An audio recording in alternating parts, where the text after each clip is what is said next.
ಮತ್ತೋರ್ವ ಮುಖ್ಯ ಅತಿಥಿಗಳು ಮಹಾರಾಷ್ಟ್ರ ಸರ್ಕಾರದ ವಿಧಾನ ಪರಿಷತ್ ಸದಸ್ಯರಾಗಿರ್ತಕ್ಕಂಥ ಶ್ರೀ ಗೋಪಿಚಂದ್ ಪಡಾಲ್ಕರ್ ಸರ್ ಅವರು ಈ ವೇದಿಕೆಯಲ್ಲಿ ತಮ್ಮ ನುಡಿ ಸೇವೆಯನ್ನು ಸಲ್ಲಿಸಬೇಕಾಗಿ ವಿನಂತಿ ಬಂಧುಗಳೇ.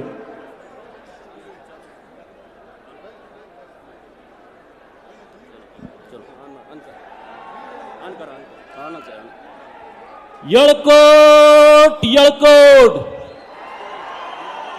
जय मल्हार बोलो साहब. येळकोट येळकोट येळकोट येळकोट.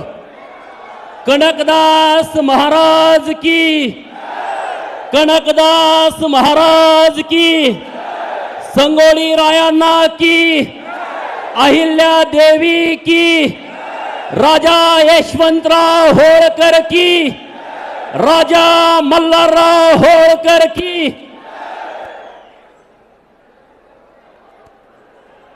कनकदास पीठ पे उपस्थित जगत गुरु महास्वामी जी, इनके माध्यम से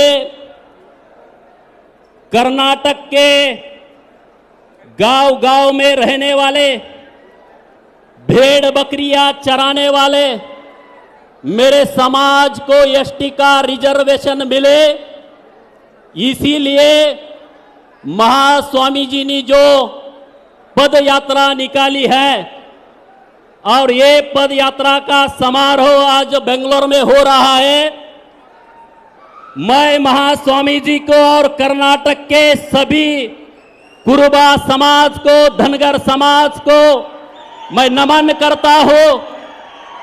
ये अभिमान की बात है.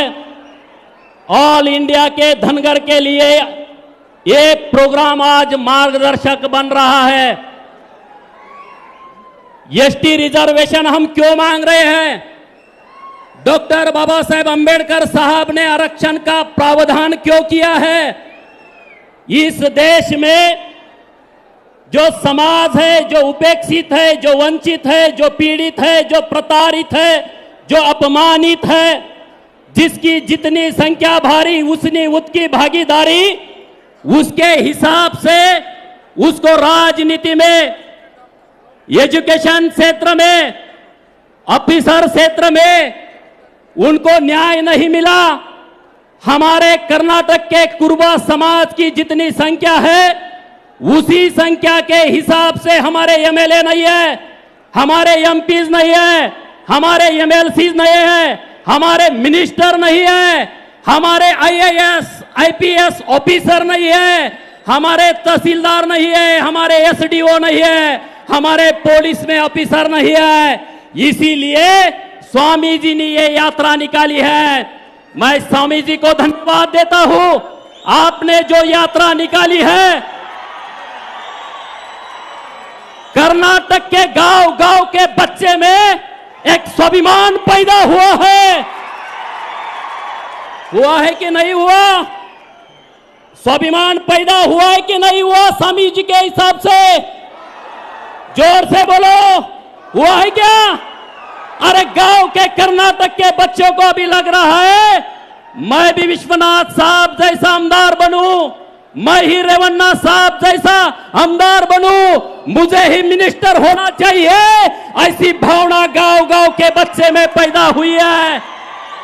ये इस रैली से गांव के बच्चों को लग रहा है मैं भी आईएएस ऑफिसर बनूं, मैं भी कलेक्टर बनूं, मैं आईपीएस बनूं. अब इसीलिए मैं स्वामी जी को धन्यवाद देता हूं और सभी कर्नाटक के युवा लोगों को मैं यही बोलता हूं. इस देश में कन्याकुमारी से जम्मू कश्मीर तक, अरबी समुद्र से पश्चिम बंगाल के उपसागर तक जो ये हिंदुस्तान है, ये हिंदुस्तान में चाहे कर्नाटक हो, महाराष्ट्र हो, यूपी हो, एमपी हो, गुजरात हो, राजस्थान हो, हिमाचल हो, पंजाब हो, हरियाणा हो, ओडिशा हो, बिहार हो, तेलंगाना हो, आंध्र प्रदेश हो, तमिलनाडु हो, केरला हो, ये सभी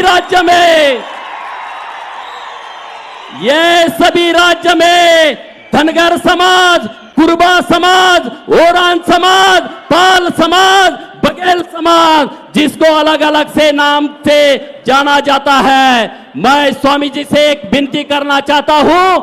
ये कर्नाटक स्टेट के जो मुख्यमंत्री हैं माननीय येडियुरप्पा साहब, इनके पास एक अपना निवेदन देना चाहिए। हमने महाराष्ट्र में जो आंदोलन किया था 2018 में, हमारी ही मांग है कि महाराष्ट्र के धनगर समाज का एसटी की अमलबजावनी की जाए।